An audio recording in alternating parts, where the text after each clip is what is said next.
नमस्कार, तुम्ही पाहताय लाईव्ह महाराष्ट्र झोन न्यूज आणि सध्या माढा तालुक्यातल्या मोन्नीम जिल्हा परिषद गटातील सर्वात मोठी बातमी येते. खरं तर तासभरापूर्वीच या ठिकाणी चर्चेत असलेले उमेदवार की ज्या पल्लवी पाटील आहेत त्यांनी आता परत एकदा राष्ट्रवादीशी वाट धरलेली आहे असं म्हणलं तर वावगं ठरणार नाही.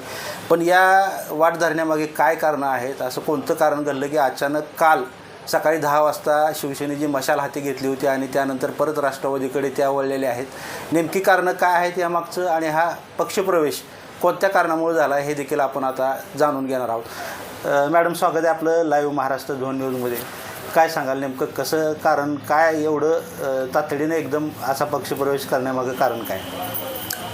तसं पाहायला गेलं तर कारण काहीच नाही आहे.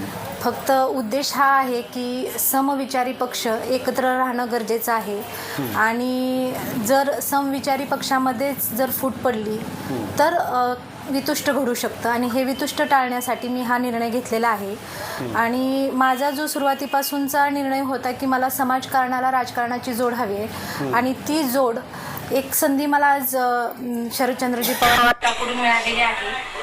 मला आज महिला अध्यक्ष सोलापूर मिळालेला आहे पद आणि भारत आबा आणि प्रभावती आत्या माझ्या आई समान वडिलांसमानच आहेत आणि मी जे पण सगळ्या गोष्टी लोकांपर्यंत पोहोचलेले आहे आणि लोकांना जे पण काही मी वचनं दिलेली आहेत ती वचनं माझे आई वडील नक्कीच पूर्ण करतील आणि त्यांच्या मार्फत मी ते करून घेण्याचा प्रयत्न नक्कीच करेल.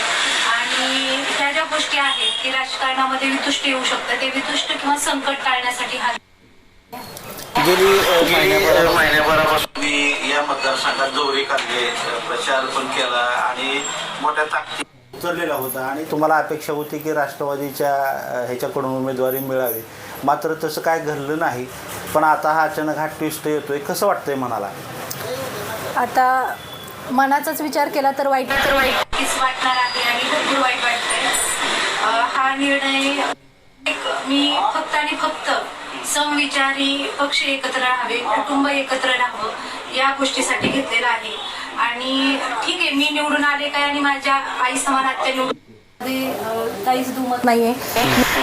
सगळ्या माझ्या जनमानसांना सांगितलेलं आहे, माझ्या हक्कांच्या माणसांना सांगितलेले आहेत की मी हे पुढं जाऊन तुमच्यासाठी शाळेच्या असतील, महिला सबलीकरण असेल, सक्षमीकरण असेल, जे पण माझी कार्यप्रणाली असणार आहे ते माझे आईवडील म्हणजे आत्या आणि भारत आबा मला सहकार्य करतील. आम्ही तिघं म्हणजे अगोदर मी एकटी होते, आता माझ्यासोबत आबा आणि आत्या आहेत, त्यामुळे उलट जास्त टीम स्ट्रॉंग झालेली आहे आणि ह्या टीमने मिळून जर काम केलं तर नक्कीच ह्या प्रभागाचा विकास झाल्याशिवाय राहणार नाही. राजकारणात खरं तर नातेसंबंध महत्वाचे नसतात, त्याचा विचार केला जातो आणि मागील 1 महिना 1.5 महिन्याचा अभ्यास केला तर उत्स्फूर्त प्रतिसाद तुम्हाला होता, लोकांच्या अशा अपेक्षा देखील होत्या. मग आता फसवणूक कोणाची झाली, जनतेची, वैयक्तिक तुमची, की नेमकं काय ह्याच्यातून अर्थ काय घ्यायचा? याच्यामध्ये फसवणूक कोणाचीच झालेली नाही आहे. मी जनतेपर्यंत ठामपणे पोचले होते आणि आत्ताही मी जनतेपर्यंत ठामपणे पोचणार आहे. फक्त एवढंच आहे की मी आणि आत्या सोबत असू, आम्ही दोघी मिळून असू, एक से भले दो म्हणतात त्याप्रमाणे मी एकटी नसून आता मला आत्यांचा आणि आबांचा आशीर्वाद मिळालेला आहे. आणि केलेल्या कार्याचा नक्कीच आत्यांना आणि आबांना उपयोग त्याचा होणार आहे.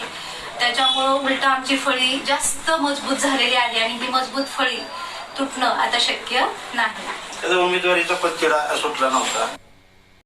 मी शिवसेनेच्या मशालीकडनं सुद्धा उमेदवारी दाखल केली होती आणि आता माघार आणि पाठिंबा द्यावा लागतोय. पॉलिटिकल याच्यामध्ये तुम्ही थोडंसं बॅकस्टेजला गेलं असं तुम्हाला वाटत नाही का? मग आता हे आत्ताच्या घडामोडीवरून तसं पाहिलं तर बॅकस्टेजला म्हणता येणार नाही, कारण मी फ्रंटलाईनलाच येऊन काम करणार आहे. आबा आणि आत्या मी ज्या पण लोकांना जे पण वचनं दिलेले आहेत, ज्या गोष्टी मी करणार हे सांगितलेलं आहे, त्याच्यामध्ये त्यांचं मला सहकार्य लाभणार आहे आणि मी हक्काने त्यांच्याकडनं ते करून घेणार आहे. तसा शब्द दिला आहे त्यांनी? हो, शब्द दिला आहे, त्याच्यामुळे ते करणार. तर सध्या तरी माढा तालुक्यातल्या मोन्नीम जिल्हा परिषद गटातली ही सगळ्यात मोठी घडामोड आत्ता आहे की पल्लवी पाटील ज्या चर्चेत आलेले होते गेल्या 1 महिना 1.5 महिन्यापासून, आता राजकीयदृष्ट्या या आगामी निवडणुकीमध्ये जर त्या उभ्या राहिल्या असत्या तर त्याचा फायदा कोणाला झाला असता आणि तोटा कोणाला झाला असता हे. मात्र तिने काल परवा शिवसेनेतून उमेदवारी दाखल केली आणि आज आमदार अभिजित पाटील यांच्यासमोर तिने राष्ट्रवादीमध्ये पक्षप्रवेश केला आणि त्यांना पक्षाची जबाबदारी देखील देण्यात आलेले आहे. पण हे जे राजकीय समीकरण किंवा घडामोडी झालेले आहेत त्या जनतेला कितपत रुचणार आहे, यातून काय नेमका निष्कर्ष निघणार आहे, यातून याचे पडसाद कशा पद्धतीने उमटणार आहे, हे आगामी जिल्हा परिषदेच्या निवडणुकीनंतर निश्चितच लक्षात येतील. तुर्तास तरी एवढंच, आता जी मुंडेमधली ही सगळ्यात मोठी ब्रेकिंग न्यूज आहे की पल्लवी पाटील पुन्हा एकदा राष्ट्रवादीकडे परतलेले आहेत, एवढं तर निश्चितपणाने. सहप्रतिनिधी सिद्धेश्वर कसबेसह मी रमेश शिरसाट, मोडे.